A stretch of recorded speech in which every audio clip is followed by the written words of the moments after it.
Right, it's about time to paint this 74 Mark IV Spitfire again.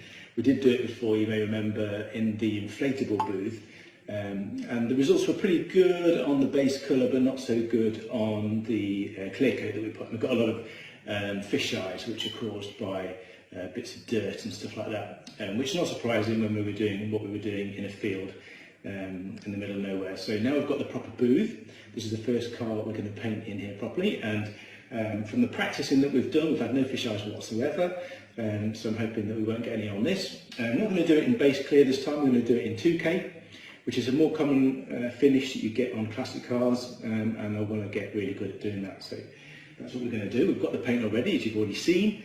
Pimento red is the Triumph colour, it's the original colour for this car. We're going to do the bonnet separately. We're going to do all the bulkhead underneath the bonnet as well as inside the booth. So we're going to crack on and get on with that next. It's all been cleaned and sanded down to 400 grit, wet and dry, and then cleaned. So it's just waiting for it to dry off a little bit, and then I'm going to have to mask it all, mask off all the engine and the interior and everything that we don't want paint on, because paint will get everywhere that you don't mask.